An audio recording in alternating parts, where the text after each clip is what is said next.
So on the very first day of this class, I told you that part of what we were going to do was to prove that there are programs that actually cannot be written. And we talked about doing that by learning about simple computers and then moving on to harder computers and more complicated computers. And we've been doing pretty much everything with our simplest model of a computer so far, regular languages, and the model of our computer is the DFA or the NFA. And what we're going to do today is we are going to take the first step in this journey, and we are going to learn something called the pumping lemma. And the pumping lemma is going to give us a tool. The pumping lemma is a tool that we're going to use to prove that some languages are not regular. Okay, so here's the overview of what we're going to be doing this week. We're going to start with a bunch of background, right? We're just going to talk about, things about DFAs and strings they accept and what happens when you have an infinite language. And it's going to be a lot of motivation for where the pumping lemma comes from and how it works. And then the next lecture is going to actually teach you what the pumping lemma is and how to do a bunch of pumping lemma examples. We're going to learn about something called the pumping lemma. The first thing you should ask, of course, is what's a lemma? And a lemma is just, you can think of a lemma as a little proof or a little proof that you use to prove other things. So we're going to be doing a proof. We're going to be talking about the pumping lemma. We're not actually going to prove the pumping lemma, but then we're going to use the pumping lemma to do other proofs. And what kind of proofs are we going to use the pumping lemma to do? Well, so far we've said that some languages are not regular, right? You can try and make an NFA for them as long as you want, as many times as you want, but you're not going to be able to do it. Here's an example of a language I keep using, A to the N, B to the N, so a bunch of A's and the same number of B's. For any given N, it's a regular language, but if we say this is the language, so it's all strings that take this form over all values of N in the natural numbers, then we can't do it. And what we want to do is we want to prove that you can't make that NFA. Okay? It's not good enough to say, I can't do it. We want to prove it, and that's what the pumping lemma is all about. Okay. So before we get to the pumping lemma, we need to talk about some other stuff. Let's think for a minute about DFAs. Suppose we have a DFA, and why don't we just call it D, and it recognizes some language that we'll call L, right? So it accepts all the strings that are in L.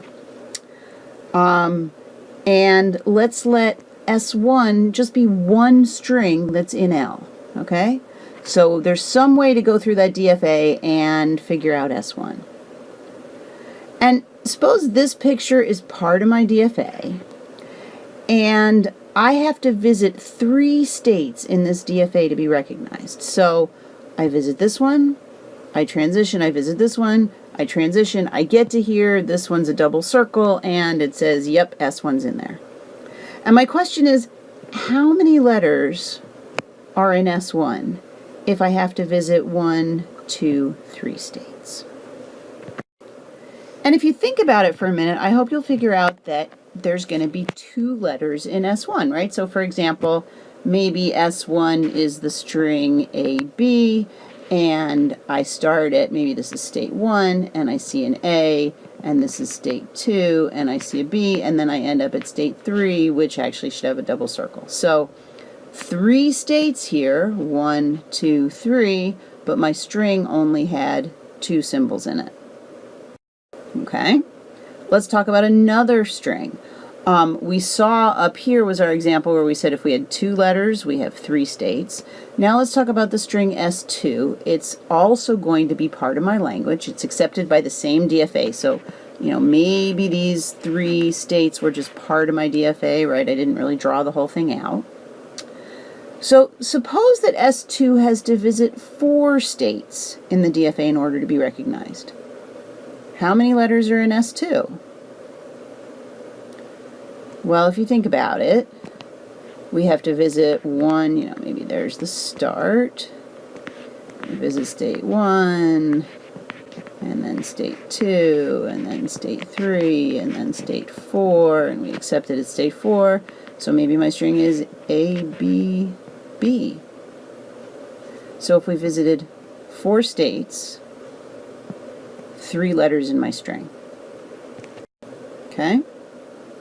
Suppose that instead of 4 states and 3 letters, I had to visit 27 states.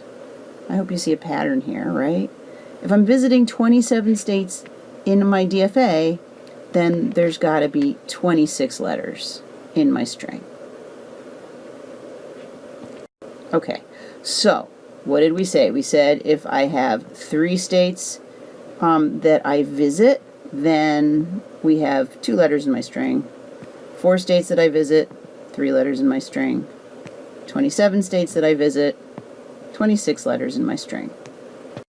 Now let's do it the other way around. Suppose that I have 17 letters in my string, then how many states do I visit? Well, if I have 17 letters in my string, that means I have to visit 18 states.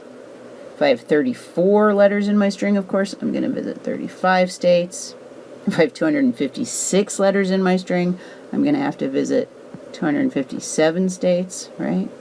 But the really important thing about this is we visit that many states, but some visits may be repeats to the same state, right? The DFA doesn't have to have 257 states. We just have to visit 257 states.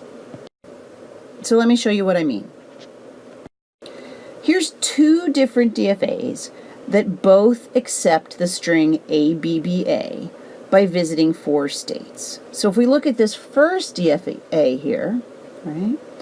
When we take the string ABBA, we see the A, and then the B, and then the B, and then the A.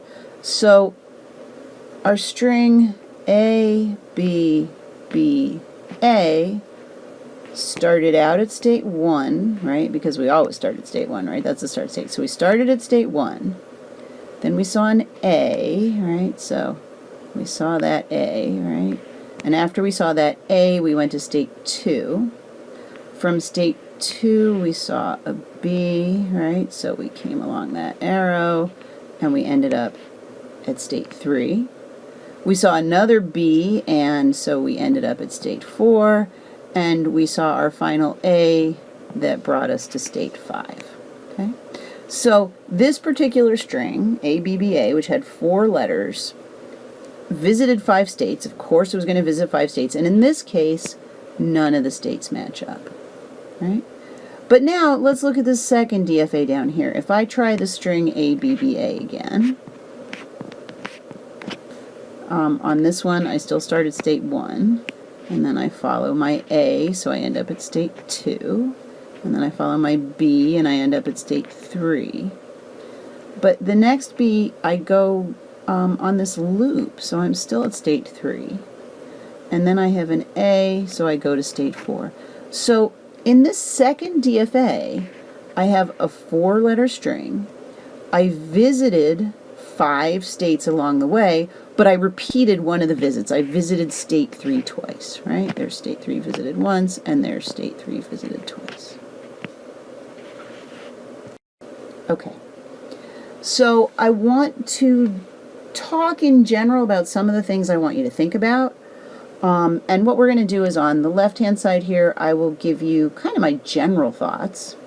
And then to make it easier for you to understand, I'm going to show you a specific example. Now, this is just one specific example. I'm not trying to say that this example proves anything. I'm just trying to show you something so it makes more sense in your head.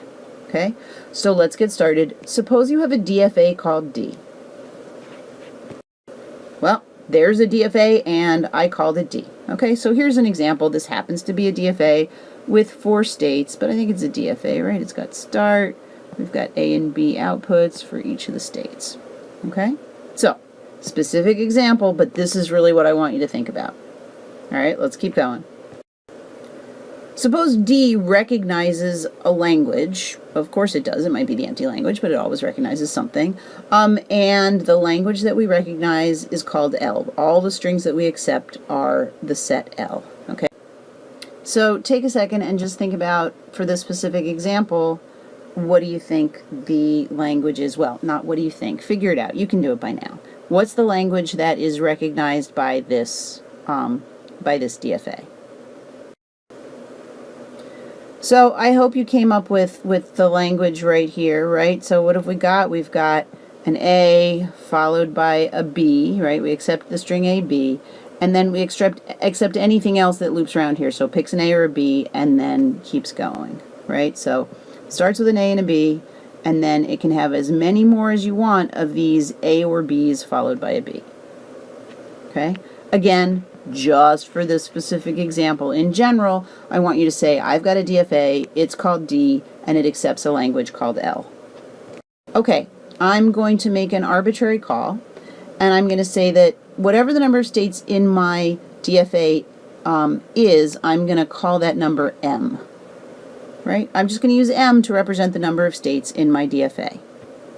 So in this case, M is 4. Fair enough, right? How many states? 1, 2, 3, 4. M is 4. And let's let S be a string in D that has at least M letters in it, okay? S can be any old string that has M letters in it.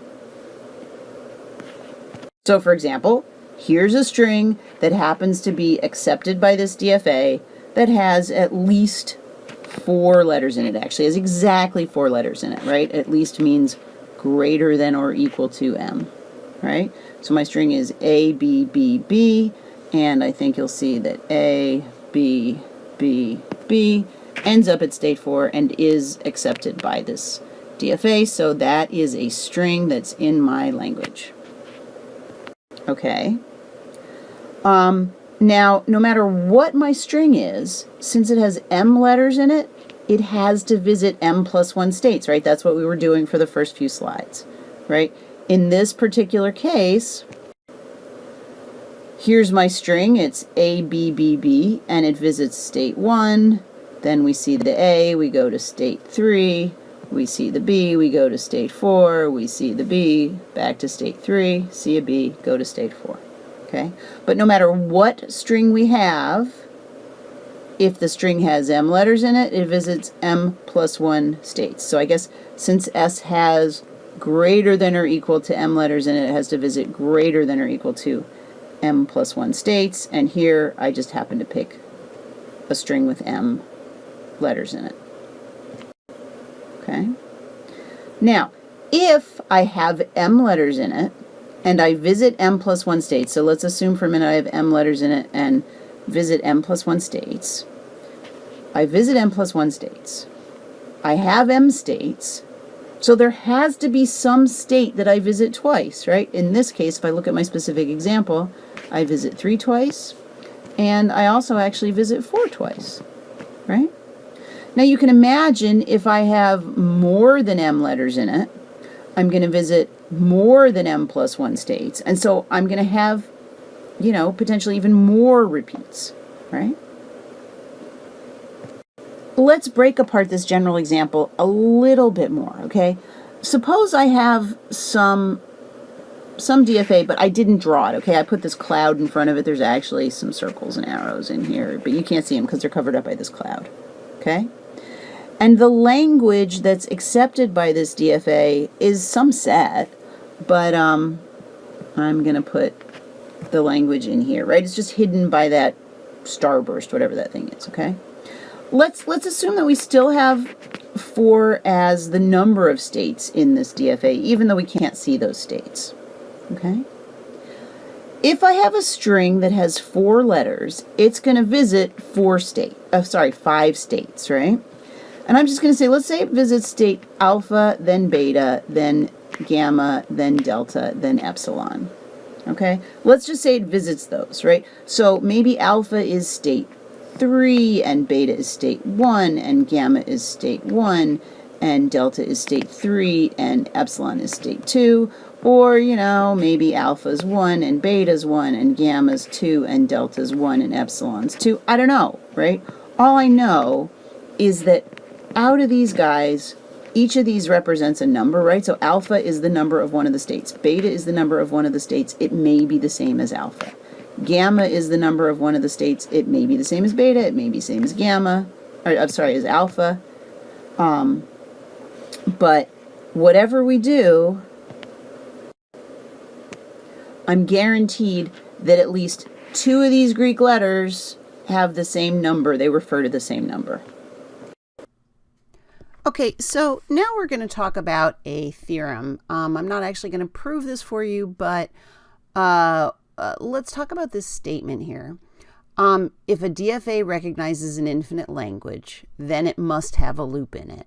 Now, this should sound familiar to you, right? Because when we talked about grammars, right, we did a proof where we used the pigeonhole principle. You remember the whole pigeonhole principle? To prove that if you have a grammar that recognizes an infinite language, then you have to have some, it has to be a recursive grammar, right? So this is very similar to that proof. I'm not going to take the full amount of time that it deserves to prove this statement formally. Instead, what I'm going to do is I'm just going to kind of talk you through how we go about how this proof, the outline of this proof, so that we can spend our time on more important things this week. Here's my statement again. I just rewrote it. Okay. Let's let D be a DFA that recognizes some infinite language L. Okay, so I'm just calling it D. And let's suppose that D has M states. I don't know what M is, but D is a finite number of states, and let's just, whatever it is, if it has 56 states, then M is 56. If it has 72 states, M is 72. Okay? Now, my language is infinite, right? If it's an infinite language, then I can pick any number. Let me pick the number 72 or the number 648. Whatever number I pick, I can always find a language that has more than that. I can always find a string in my language that has more than that many characters, right? If I pick the number 72, it's an infinite language. I'm going to have at least one string in there, lots of strings, an infinite number, that have more than 72 characters in it, right? If I pick the number 1250, there's a string in there that has more than 1250 characters in it, okay? Okay, so we said D has M states, and we also know, because of the stuff that we've been looking at, that if I pick a string that has at least M letters in it, then that string visits at least M plus 1 states. But hang on. We said there were only M states on the previous slide, right? So I must visit a state twice. But if I visit a state twice, the only way I can do that is if there's some loop in my DFA, right? I mean, the loop might be a loop that's on its own, that takes me back to the same state I was in. It might be a loop that takes me back. It might be a loop that takes me all over the place to here. But somehow there's a path through my DFA that lets me repeat. Okay. Now I'm going to show you a weird procedure, all right? Don't try to totally understand why we're doing this right at first. Basically, we're going to play with DFAs. We're going to think about loops. And what I want you to know is I'm going to show you an example, right? Again, I'm just showing you an example so you get a feel for this in your gut, and then we'll talk about the more general case. But I'm going to show you a DFA that has 5 states.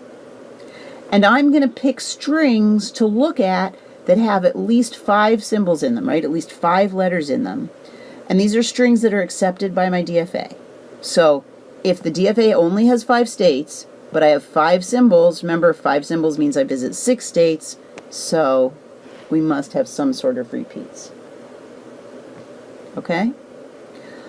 Now, what I'm going to do in this weird procedure is I'm going to split the strings into 3 pieces. I'm going to call the pieces X, Y, and Z, okay, just because that's what everybody does, okay? But I'm going to split the string into 3 pieces that's totally based on how the repeats happen. And just stick along. I'm going to show you a bunch of examples of how I'm going to do this split, and I think you'll understand what's going on afterwards. Just pay attention for now. So here's my first example. There's a DFA up at the top. Nice DFA. And it does have some accept states, right? State 2 and state 4 are accept states. And I have this string A, B, C, B, A. And I start at state 1. And let's see, after I see the A, I go to state 2. And after I see the B, I go to state 3, and then I see the C, so I'm back at state 2. I see the B again, so I'm at state 3. I see the A, and I'm at state 4. Okay. Alright, so there it is neatly. So here's my question, and it's actually not too hard to answer, right? What's the first state that we visit twice? So if you just look at the visits, the first state we visit is 1, then we visit 2, then we visit 3. Oh, look, 2, that's a repeat, right? So 2. All right. Now what I'm going to do is I'm going to split my string into 3 pieces by drawing a line through the repeated state. So I'm just going to draw a line through the 2's. Okay. A little bit neater. And I'm going to call the first section, the letters that come before the first line, X. So I'm going to call this part X. In this case, X just equals the letter A. I'm going to call this second piece Y. So Y is going to equal the string BC. And I'm going to call everything after the second line Z. So in this case, Z is just going to be BA. So there it is, a little bit neater, right? X is just the string A, Y is the string BC, and Z is the string BA. Okay, that was easy. Let's do it again. Okay, I changed my graph slightly because I wanted to show you some things, so it doesn't really matter. I'm just using a different DFA. DFA still has 5 states, but I just wanted to show you how I changed the DFA a little bit. Okay, so here's my string, A, B, A. Let's see, we start at state 1. We see an A, we go to state 2. We see another A, so we stay at state 2. We see another A, so we stay at state 2. We see a B, so we go to state 3. And we see an A, so we go to state 4. By the way, notice 5 states in my DFA, 5 letters in my string. I knew there had to be at least 1 repeat. In this case, it looks like I have a bunch of repeats, right? I guess that's 2 repeats, right? I started, did a repeat, did a repeat. All right, there it is, looking nice. All right, so my first repeated state is this, are these 2 2's, right? And yeah, I have more repeats, but all I care about is my first one. So I draw some lines through it, and I split it into X, Y, Z. So in this case, X is just the string A, Y is just the string A, and Z gets the mega string ABA. Let's do another example. Here's a string that is certainly at least M symbols long. It's even more, right? So my DFA has 5 symbols. This string has, what do we got? We got 1, 2, 3, 4, 5, 6, 7, 8 letters in it. That's fine. 8 symbols in it. So let's just go through this. We start at state 1. We see a B, so we're still at state 1. We see another B, so we're still at state 1. We see another B, we're still at state 1. Finally, we get interesting. We see the A, we're at state 2. Now we see a B, we go to state 3. Now we see a C, so we're at state 2. Another B, so we're at state 3, and an A, and we're at state 4. So there you go. And the first repeat in this case is the first 2 states we visit. That's fine. We draw our line. And now this gets interesting, right? Because x is actually equal to lambda. Y is a string with just one character in it, and z is fun. Z is B, B, A, B, C, B, A. Okay. There you go. All right. Let's do another. I'm going to have the string A, B, C, blah, blah, blah. So let's start. We start at state 1. I see an A, we go to state 2. I see a B, we go to state 3. I see a C, back at state 2. I see a B, state 3. I see a C, we're at state 2. I see an A, we're at state 2. I see another A, we're at state 2. I see a B, we're at state 3. I see an A, we're at state 4. Okay, so there it is written out neatly. There's our first repeat, right? We looked and we said, what's the first state that I visit that I see again? So I saw a 1, haven't seen that yet. See a 2, haven't seen that yet. See a 3, haven't seen that yet. Oh, look, there's a 2. We've seen a 2 already, so I circle the 2s.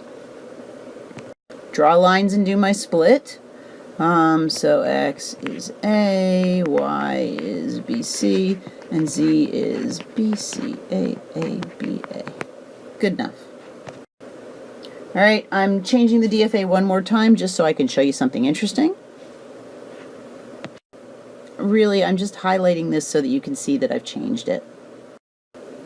Okay, so let's see. We start at state 1. We see an A, so we go to state 2. We see a B, so we're at state 3. A, so we're at state 4. Another A, so we go to state 5, and a C, so we go to state 4. So there's your first repeat. Okay, there it is drawn a little bit more neatly, but again, the first repeat is these 4s. And just so if you're looking at the slides separately, you can see this. First repeat looks good. So let's just review how we did our slices. In this case, looks like x equals ABA, y equals AC, and z is just lambda. So again, z is lambda. Okay. So now I think you've seen enough examples of this that we can go on. And let's just think about some general questions again. Let's suppose our DFA has m states. And here's the first question I have for you. Can you have a string with fewer than m-1 letters go through a loop? And somehow I managed to put the answer right here. But yeah, I think this is an example, BBA, right? It's a string. We have 5 states. Here's a string with 3 letters, and I think to do BBA, we go through a loop, right? BBA. So, yes. Okay, now suppose a string accepted by our DFA has m letters, and our DFA has m states. Do we have to go through a loop? And I hope you're convinced that, yeah, we do. Right? Remember this slide, right? If m was 4 and we had 4 letters in our string, that meant we visited 5 states, so by the pigeonhole principle, 2 of them had to be the same. Okay? Now, if we always use this weird method to split up our paths, right? So we have a path, and we pick the first repeat, we do the split just like we've been doing. And we've seen a case, if you go back, you'll see that we had one example where x was equal to lambda. And we've had another example where z was equal to lambda. And here's my question. Could y ever end up being lambda? So think about that for a second. And I think what you'll figure out is the answer is no. And here's why. The way we got the y part was by drawing these 2 lines, right? Y is what's ever in between those 2 lines. And the 2 lines have to be in different spaces, right? They could be right next to each other. So maybe instead of the two lines being there, we could have had, we could have had one go through this one and one go through this one. But that's as close as they can get. The two lines can't be on top of each other, right? So whatever we do, the two lines, because of the way we did it, we said, where's our first repeat? You have to have a repeat. So there's our first number, and there's our second number, right? There's the second time we see the same number, right? And we draw the lines. So it's possible the second time we saw a 2 could have been there, but that's as close as you can get, right? You can only, your two lines, there has to be a letter in between. So the answer is no. Y can never equal lambda, just because of the way we defined this, right? I just picked a really interesting way to do it so that Y could never equal lambda. Okay. So here's another question for you. Is the string x, y, y, z in the language? Right? So in this case, let's just look at this example up here for a minute. X is equal to A, right? And y is equal to BC. And z is equal to BC, A, B, A. So I'm asking whether x, y, y, z is in my language. I mean, you know, x, y, y, z, that would be, first I have an A for x, then y is a BC, and then another BC, and then whatever z was, well, z had a BC in it too, but then it's A, B, A, right? But I have my x piece, my y piece again, and then my z piece, right? And let's see, is this one in there? Well, we've got A, B, C, B, C, B, C.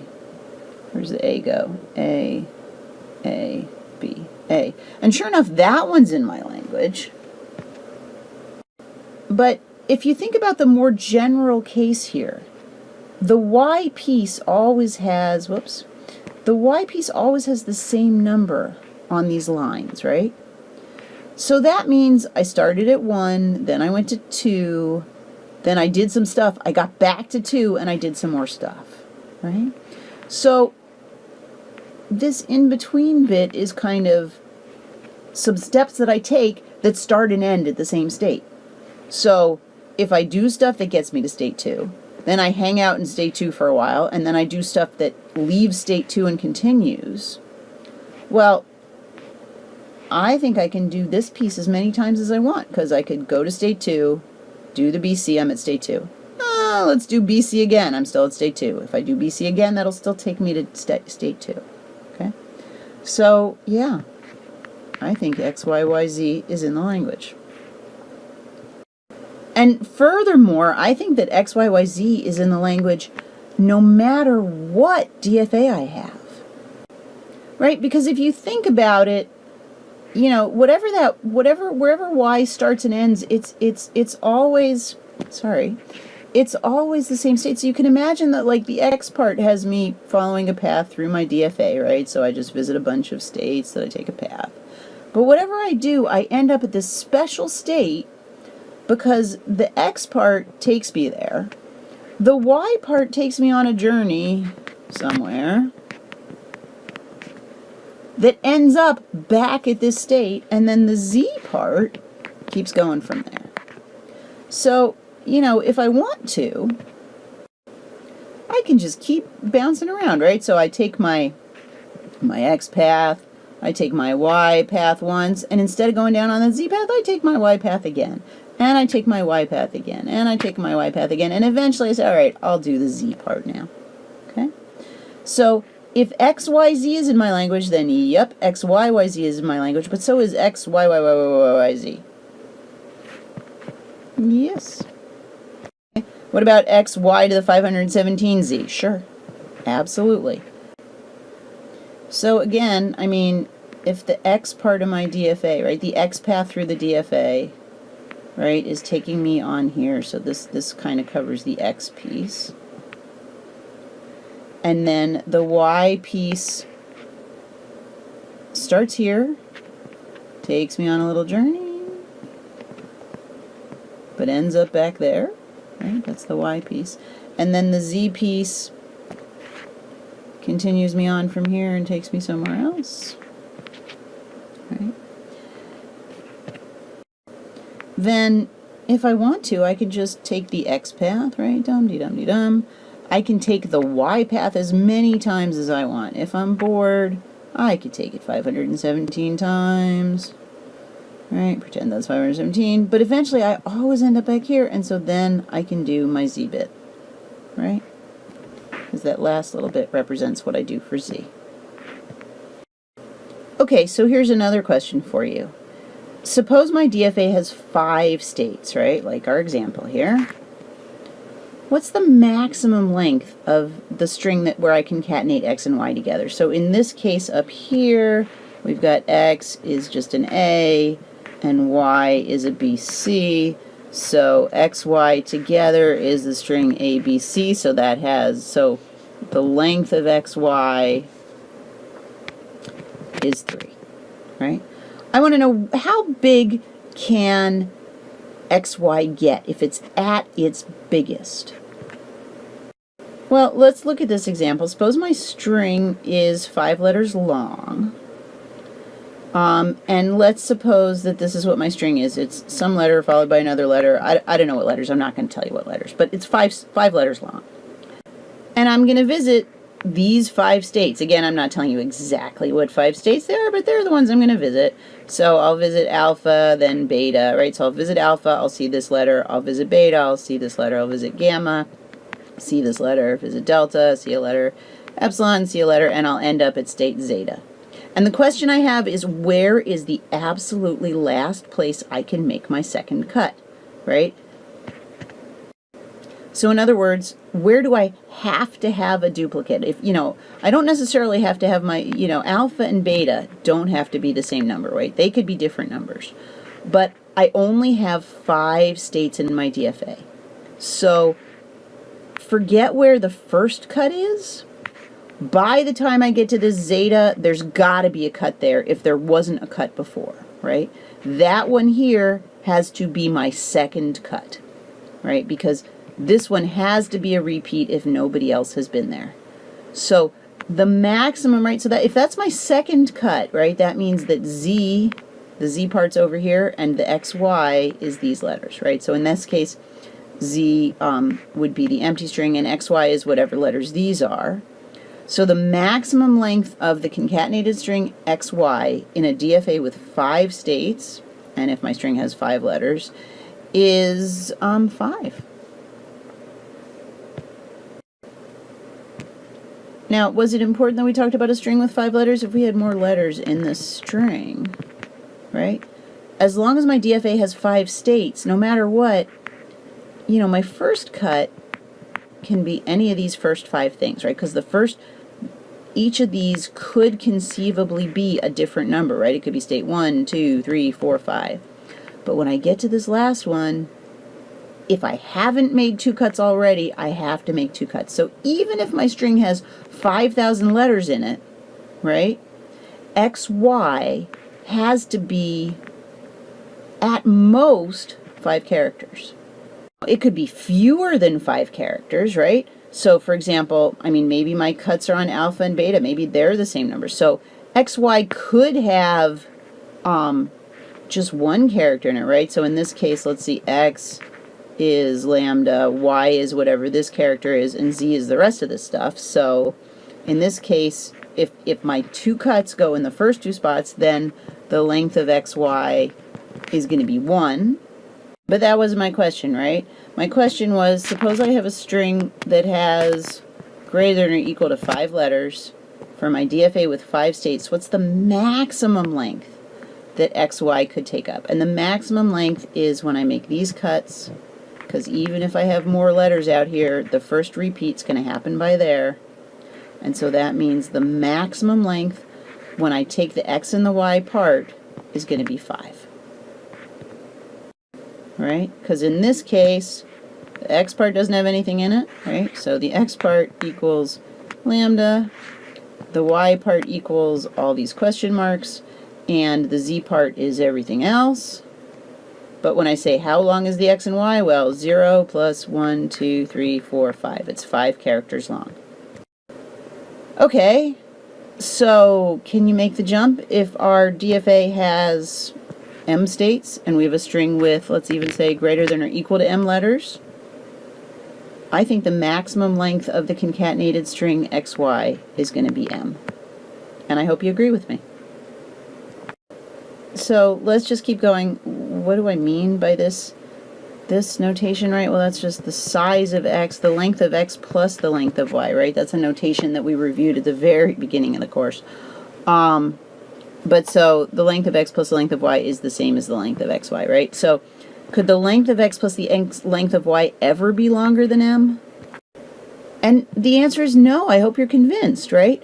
Because if our DFA has m states, then the length of x plus the length of y, that's just the length of xy, right? Which the biggest it can be is m, right? If the biggest it can be is m, then we could say this statement, right? So this is where I was actually trying to get to, is I want you to agree that if I add up the number of letters in x and add up the number of letters in y, no matter what I do, that number of letters is always going to be less than or equal to m. At most, there's going to be m letters. Okay?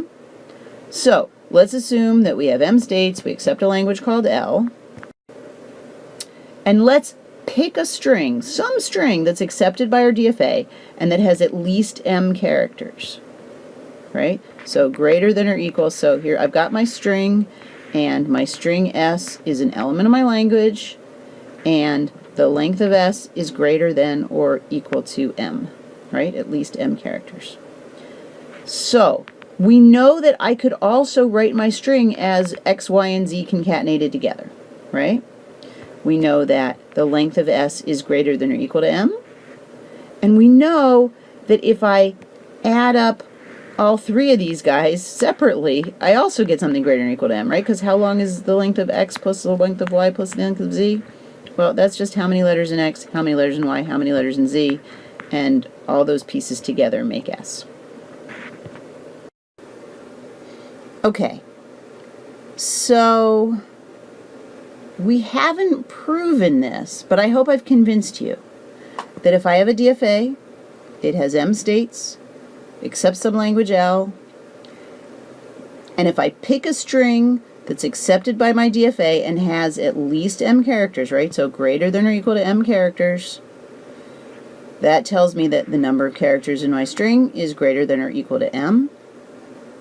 We also believe, we haven't proven it, but we believe that the number of characters in just the x and y part has to be less than or equal to m, and with that we can do something really cool. So this is really cool and kind of really sneaky in a roundabout way. It's kind of a good hack, I think, okay? Here's how we're going to prove a language is not regular, all right? If we have our language L, what we're going to do is we're going to say, sure, I'll assume L is regular, and then we're going to pick some string in L whose length is greater than or equal to m, right? Doesn't matter what string we pick. No matter what string we pick, we can split that into an x, y, and z part, right? And then what we're going to do in step 3, we call it pumping if we stick a bunch more y's in, right? So x, y, y, z, or x, y, y, y, y, z, right? Or even, actually, we can also take out y. We could say xz, right? I hope you can convince yourself of that. Maybe go back and look and see that, you know, if x takes us to a state, y goes around for a while and ends up back at that state, and z takes us away, then we could just get rid of the y too, right? So we call pumping when we mess with the y part. And we're going to show that our string, we pick just one string, and we're going to show we can't pump it, right? You can't keep adding the y parts to it. But the pumping lemma tells us we can. So we say, oh, I've got a contradiction, so it must not be regular.